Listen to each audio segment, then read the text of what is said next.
Any beefs going on right now that we need to jump on? I'm not paying attention to none of them. Oh, no more puffy juice. No more puffy juice. Oh, really? And, there's different things that's not really beef though. That's just competitive. Competitiveness. All right. So you and Diddy, you and Puff cool? No, I don't really got that. Okay. Damn. All right. I didn't know what that meant. Okay. Yeah. So he's Okay. saying We'll come back to it. All right. vodka beef. My bad. Yeah.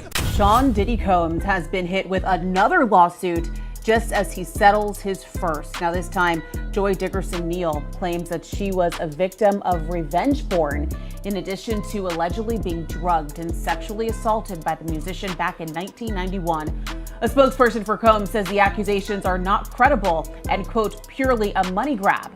Well, last week, Combs settled a legal battle with former girlfriend Cassie Ventura. I saw a guy on the internet the other day who said he used to be your security guard, who said that when you were dating J-Lo, Will Smith and Jada tried to pick her up on a threesome and you were gonna beat up Will Smith. Is that true?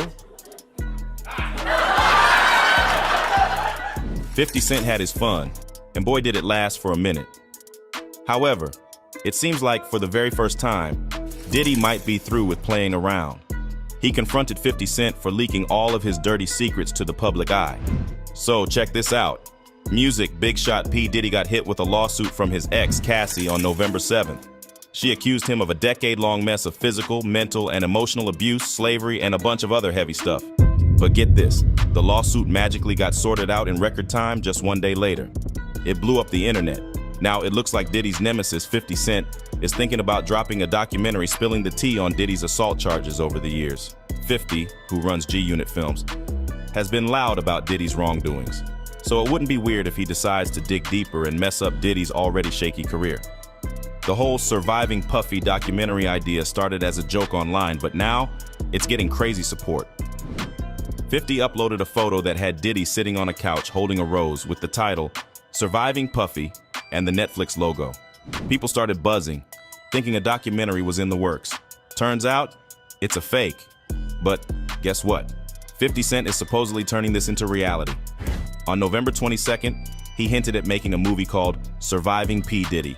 He dropped the idea after Cassie's lawsuit hit the fan, followed by another lawsuit against Diddy's buddy and ex-Bad Boy label president Harve Pierre for assault.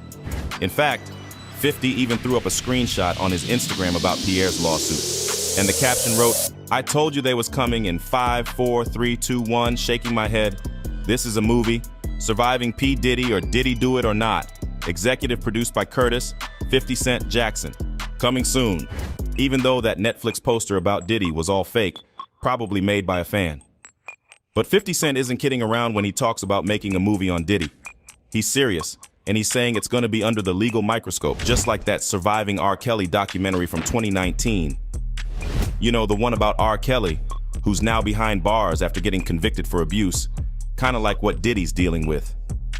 And here's the kicker in 50's post about this supposed Diddy documentary. He threw in 2 more headlines. One about Diddy's clothing brand, Sean John getting the boot from Macy's after a 2-decade partnership, and 2 about Diddy's legal brawl over a tequila brand called Put on Ice, lasting till 2024, according to Billboard. But wait, there's more.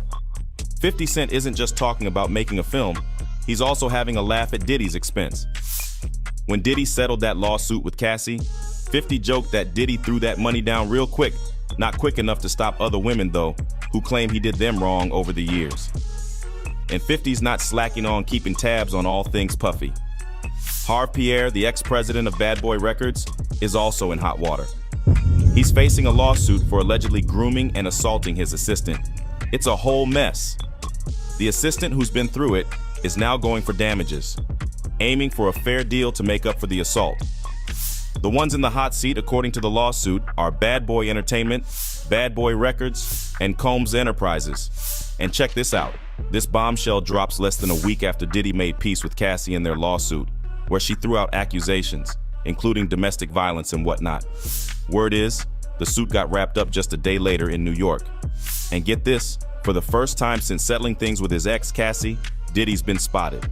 He was chilling outside his Star Island mansion in Miami, looking kinda heavy.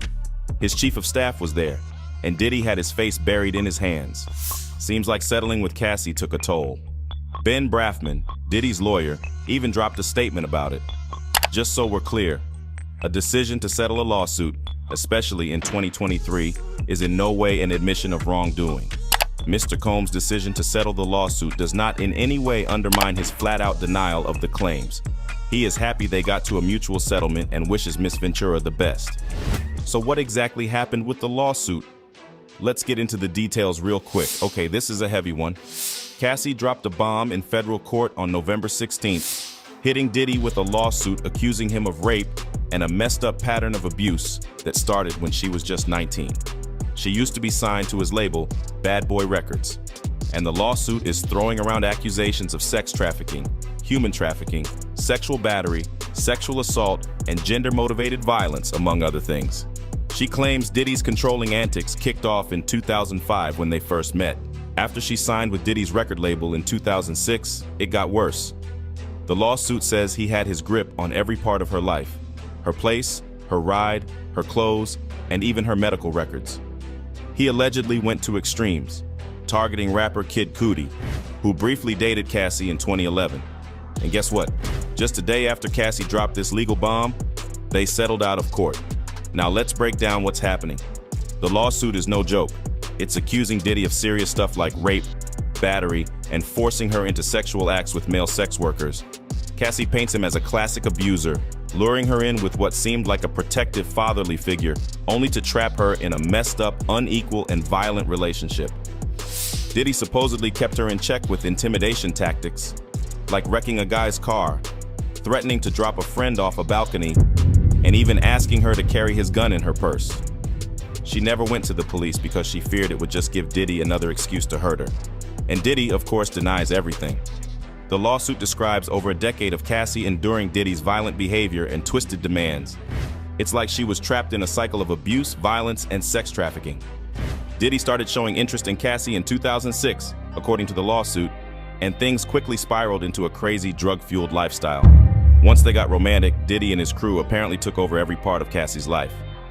The lawsuit even claims that people close to Diddy witnessed the beatings but kept quiet because they were scared of their boss. In 2009, there's a grim account of him allegedly kicking her in the face, making her bleed, and then hiding her in a hotel room with his staff. Every time she tried to escape, Diddy's network tracked her down, and his people told her she had to go back to him for success in the entertainment industry. It's a messed up situation. According to the lawsuit, Cassie went through some heavy stuff during her time with Diddy. They're saying she had memory loss from using a ton of substances and even had thoughts about hurting herself. There's this crazy instance where MRI results were going straight to Diddy. Now, in this legal drama, they're calling out Diddy and all his business connections. Cassie's asking for some cash in compensatory damages, but they haven't put a specific number on it. And get this, in the lawsuit, Cassie's dropping bombshells about Diddy making her take part in these freak-offs. Basically, she had no say and had to plan and do things with male sex workers while he did his thing. This went on for years in fancy hotels all over the place, sometimes happening as often as once a week. Diddy was taking pics and recording it all. Cassie tried deleting videos from her phone, but he'd force her to watch them on flights. In 2016, after one of these freak-offs, Diddy apparently dropped 50 grand to wipe out surveillance footage of him going off the rails and throwing stuff at Cassie, giving her a black eye. She'd take a bunch of drugs during these messed up encounters, like ecstasy, cocaine, GHB, ketamine, weed, and loads of booze. It got so bad that she got hooked. Here's a crazy twist. The lawsuit suggests that in 2012, Diddy blew up Kid Cudi's car because he was ticked off about Cudi dating Cassie. And you won't believe it, Kid Cudi confirmed it's true. The worst part, the filing claims Diddy forced his way into Cassie's home and assaulted her in 2018, even though she kept saying no and tried pushing him away. After that, Cassie was done with him for good, cutting ties with Bad Boy in 2019. It's a total mess. But even so, Cassie and Diddy settled things just a day after she dropped the lawsuit. Diddy put out a statement on November 18th saying they decided to sort it out amicably, and he wishes Cassie and her family the best. By settling outside of court, Diddy dodged dealing with any new evidence that could have come up during the legal process. Now, Cassie's lawsuit used the Adult Survivors Act in New York, giving victims of sexual abuse who were 18 or older at the time a year to bring cases even after statutes of limitations expire. Cassie mentioned that this law gave her the chance to speak up about the trauma she's dealing with. As for the music industry, Kesha switched up the lyrics to her song TikTok in response to the allegations. She used to sing, "Wake up in the morning feeling like P. Diddy," but in a performance on November 19th, she changed it to "Feeling Like Me." 50 Cent also had something to say in a now-deleted Instagram post, hinting that Diddy isn't out of the woods yet. He mentioned Diddy paying up quick and predicted more trouble coming Diddy's way. Members from Danity Kane, the group Diddy formed on MTV's Making the Band, showed support for Cassie. Aubrey O'Day tweeted about trying to tell people, attaching news headlines about the lawsuit. Dawn Richard also sent a message of support, praying for Cassie and her family. Some past allegations against Diddy also resurfaced, like an interview with Virginia 5 from 2019, where she detailed physical abuse. Diddy's former chef, Cindy Ruella, filed a lawsuit in 2017, claiming sexual harassment. She said Diddy would ask her to serve food after sexual activity, and they'd be naked during these meals. Diddy settled that lawsuit in 2019. Now, fast forward to Thanksgiving weekend in 2023, and Diddy's hit with two separate lawsuits accusing him of sexual assault. One comes from a former college student, and the other involves Diddy and singer-songwriter Aaron Hall, allegedly assaulting the plaintiff and her friend in 1990 or 1991. Things got pretty intense after that. Diddy also faced accusations of assaulting his son's football coach in 2015, rumors of a club fight with Cootie in 2012, and a lawsuit for ordering a promoter's assault in 2007. Back in the 90s, he even pleaded guilty to a reduced assault charge for attacking the president of Interscope Records. Crazy history, right? Since settling with Cassie, Diddy's been keeping a low profile, but the paparazzi still managed to catch him looking all serious in his backyard. Back in 1991, when Diddy was just a 22-year-old up-and-coming producer in New York's music scene, he played a role in promoting a charity basketball event at City College. This event, featuring rapper Heavy D, turned tragic when an oversold game led to a stampede, resulting in the deaths of 9 people and injuries to over 24 others. While no criminal charges were filed, a state judge held the college, Diddy, and Heavy D equally responsible for the tragedy. This paved the way for almost a dozen wrongful death and personal injury lawsuits. In 2000, the final lawsuit involving Diddy was settled for an undisclosed amount. Moving to 1995, a limousine driver named Cedric Bobby Lemon claimed he was assaulted by bodyguards hired by Diddy to protect singer Mary J. Blige. Lemon filed a lawsuit stating that the guards attacked him backstage at a concert as they tried to clear the area, alleging that Diddy failed to properly train his security. Lemon won the lawsuit by default when Diddy did not appear in court, claiming unawareness. However, in 2004, an appeals court overturned the order requiring Diddy to pay Lemon $450,000. In 1999, Diddy faced felony charges in New York for allegedly assaulting rival record executive Steve Stout during a reported dispute over a music video scene where Stout was depicted nailed to a cross. Diddy later apologized, and Stout requested the Manhattan District Attorney to drop the charges. Instead of going to court, it was reported that Diddy agreed to pay Stout $500,000 to settle the matter. But this wild ride of Diddy's past antics doesn't stop there. So, there's this cable TV host, Roger Mills from Detroit, who claimed that Diddy and his crew attacked him. Why? Because Mills wouldn't sell Diddy a video interview where he was grilled about the 1997 unsolved killing of Christopher Wallace, aka Biggie Smalls, or the Notorious Big. So in 2001, Mills threw a lawsuit at Puffy, claiming assault, false imprisonment, and property destruction. Diddy's spokeswoman straight up denied everything, calling Mills out for trying to cash in on Diddy's fame. The case went to trial, and in 2004, the jury sided with Diddy on all counts. Score 1 for Puffy. Now rewind to the end of 1999. Diddy's caught up in a mess. He gets arrested, accused of having a weapon after a shooting at an NYC nightclub. He was there with Jennifer Lopez and rapper Shine, real name Moses Barrow, who witnesses said fired a gun into the crowd. They claimed Shine and Diddy had weapons. The cops pulled them over, found a gun in the car, and Shine ended up getting arrested, convicted in 2001, and kicked out to Belize. Diddy, on the other hand, got off on weapons and bribery charges. But wait, there's more. A lawsuit from 3 folks injured in the shooting got settled in 2011 for who knows how much. Jump to 2011, and Diddy's dealing with a child support suit from his on-again, off-again girlfriend, Kim Porter, for their 3-year-old son. They worked out a deal in Manhattan family court. Unfortunately, Kim passed away in 2019. Now let's talk about James Sabatino, a consultant who in 2007 sued Diddy for a whopping $19 million, saying he didn't get paid in full for a recording he made of Biggie back in 1994. The suit got tossed in 2009. But hold up, Sabatino was also part of a messy article involving Diddy and Tupac Shakur that made the Los Angeles Times do a retraction in 2008. In 2007, there's another one. Gerard Recknitzer claimed Diddy punched him in the face as he left a post-Oscars event, making him fly backward. He said Puffy even shoved his girlfriend. Diddy's lawyer called it another bogus lawsuit, and they settled in 2008. Terms? Still a mystery. It's like drama just follows this guy around. Fast forward 3 years to 2010, and here comes another legal saga for Diddy. Francesca Sparrow, a music executive in her 50s, dropped a bomb by suing him for age discrimination. She claims she got the boot after working for him since 1998.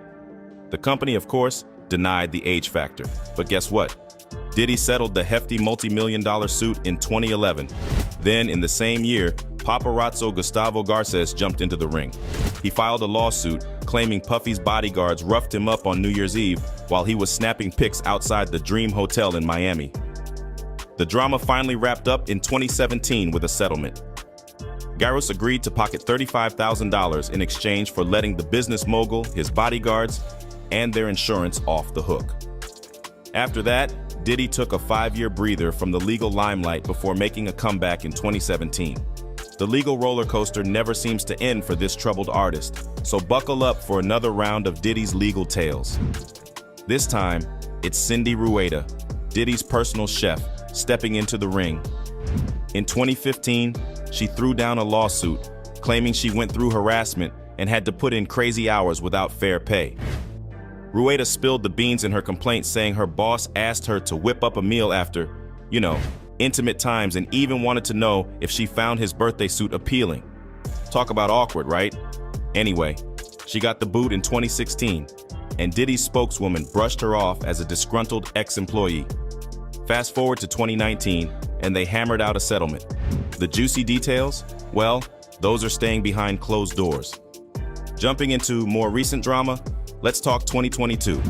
Raven Wales Walden, a former nanny on Diddy's payroll, decided to stir the pot. She filed a lawsuit claiming she got the boot for all the wrong reasons after spilling the beans about her pregnancy back in 2020. In response, filed this year in the Los Angeles County Superior Court, Diddy threw some shade. He denied the whole niece thing and said there was no discrimination going on. Looks like the legal roller coaster keeps on rolling for Diddy. And you already know about his latest lawsuit with Cassie. We've covered that one extensively in this video. With that being said, we think it is safe to assume that you understand now why 50 Cent is posting about Diddy all over social media, basically on a daily basis at this point. For the longest time, 50 Cent has been spilling tea on Diddy's nasty behavior, but only now do we listen to him closely. 50 Cent is still messing with Diddy amid all the sexual assault drama. He went on social media on Sunday to clown Diddy, who's been hit with sexual assault lawsuits 3 times in the last month. The G-Unit boss pulled off a weird move, blending Diddy and R. Kelly's faces in a pic on Twitter. And get this, he used R. Kelly's song from '98, Did You Ever Think, as the background jam. Did he do it? 50 wrote in the caption, but that's not all. He hit up Instagram to spill more tea on Diddy's legal mess. Nah, he'll be good, 50 wrote under a pic of Diddy. He's got so much dough that when his business buddies bail, he'll just dip into his own pockets and sort it out. Remember how quick he paid up for Cassie? Dude's a legit billionaire with FU money, folks. So FU. So that's the wild ride through Diddy's legal escapades, from lawsuits with ex-employees to crazy allegations. And guess who's right in the mix, stirring the pot? None other than 50 Cent, the ultimate troll, throwing shade at Diddy left and right. It's like they're in a never-ending rap beef, but this time, it's playing out in court. Now, with Diddy caught up in all these legal storms, who knows how it's gonna unfold? There's the recent nanny drama, the history of crazy lawsuits, and 50 Cent hinting at a documentary. Will Diddy weather the storm like a true mogul, or will this be the plot twist in his empire story? Buckle up, folks. the legal drama train with Diddy at the helm isn't slowing down anytime soon. And before you go, just don't forget to keep it, Rizzle.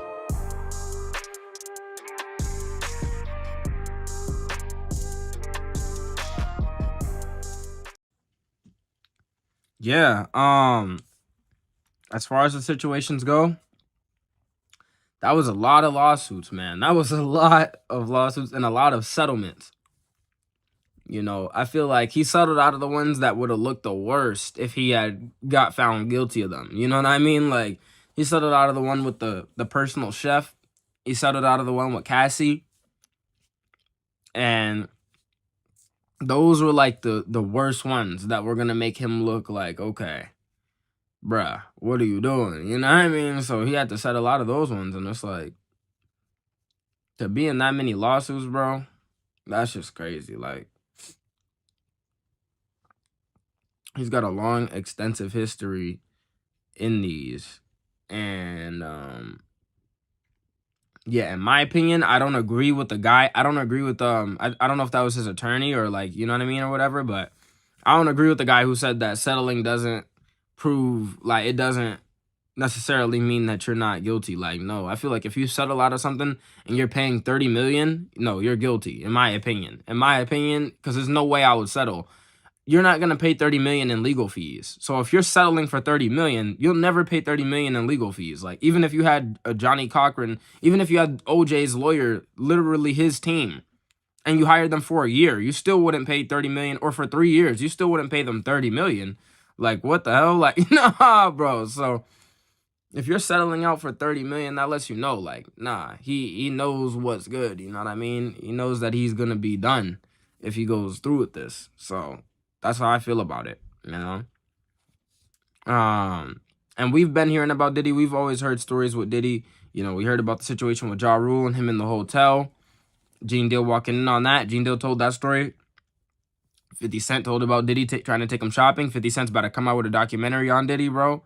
Like, YK Osiris, he had a whole situation with Diddy in Jamaica. Usher had a situation with Diddy. Justin Bieber had a situation with Diddy where they were both children in the flavor camp, and Usher said that he would never send his son to the flavor camp. He said, hell nah, he wouldn't send his son to the flavor camp. So we know there's some despicable things going on there, right?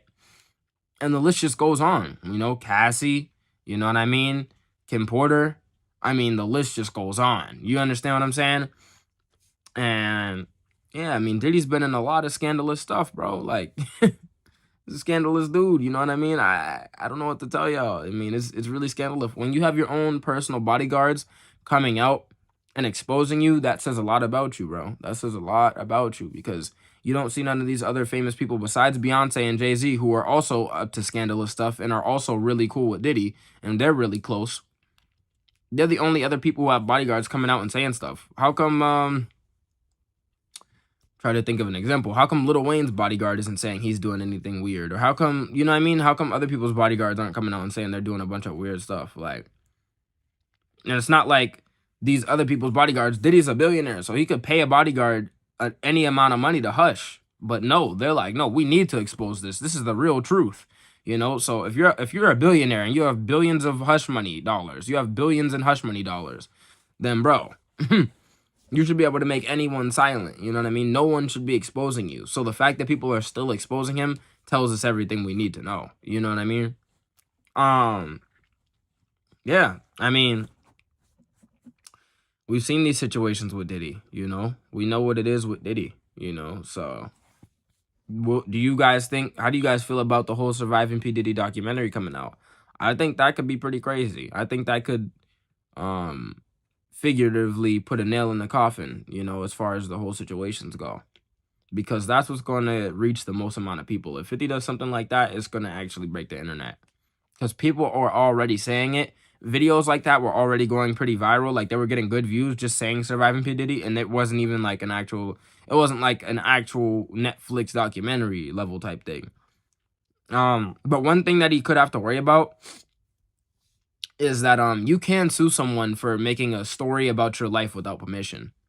That is a thing, you know. And I don't know if Diddy would do it though, because Diddy usually lets people say whatever they want about him as long as they don't sue him. You know, he usually lets them say whatever or whatever. And even if they sue him, he'll just settle or take it to trial usually. So that's all he can do. You know what I mean? Yeah. What do you guys think? How do you guys think a Surviving P. Diddy documentary will go? And do you think he would try to sue 50 Cent for making a story about his life without permission, which is a real thing? You can actually sue someone for that. You can. So what do you guys think? Let me know your thoughts in the comments below. Do you agree with the points that are brought up in this video with Diddy and all the other lawsuits? And do you think he is guilty in them, or do you think he's innocent? How do you guys feel about the whole situation? Let me know your thoughts in the comments below. And let me know what y'all think about the points that I brought up in this video. Do you disagree, or do you agree with the points that I brought up in this video? So it's like 50 to 70% of y'all are not subscribed, which is obviously a major issue. This is the most important message that any of you are ever going to hear in your entire life, because this is the message that's going to affect the youth. This is the message that's going to affect your children, if you have any, affect your siblings, your younger siblings, your cousins, everyone. Everyone will be affected by this, because this is what's going to change the decisions that are made in the future. And this will change the amount of strength that the elites have over people, because if people wake up and people decide not to sell their soul, then the elites don't have any more puppets to push agendas on us. You see the effect?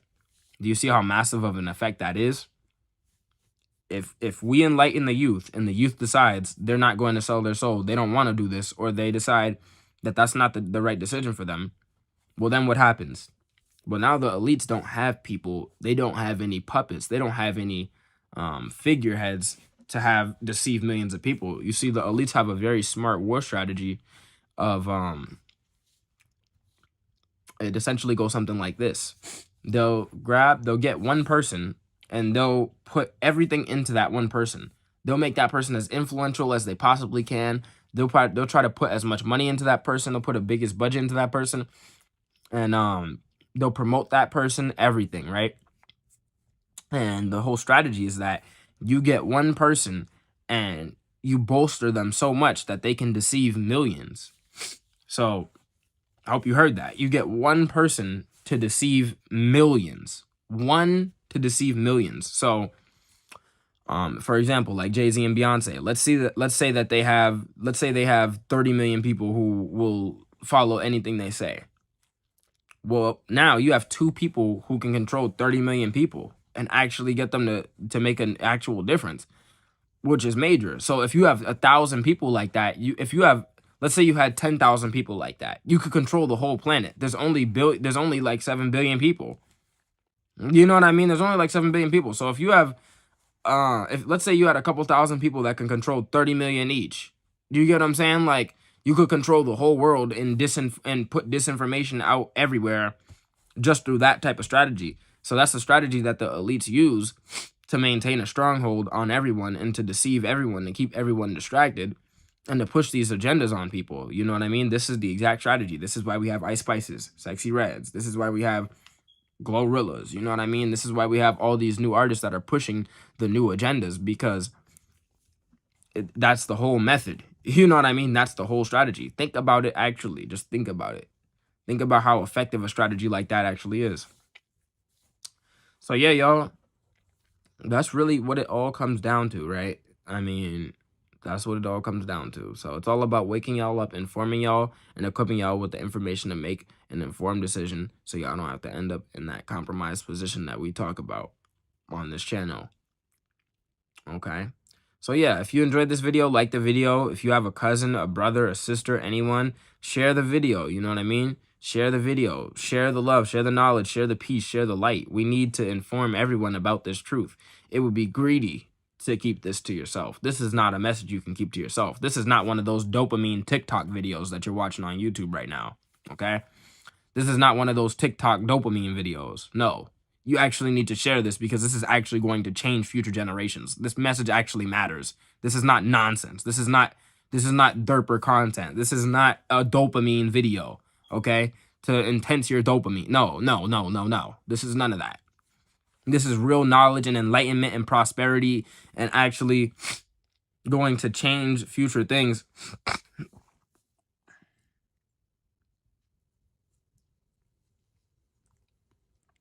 And this is actually going to help us prosper, okay? So yeah, y'all.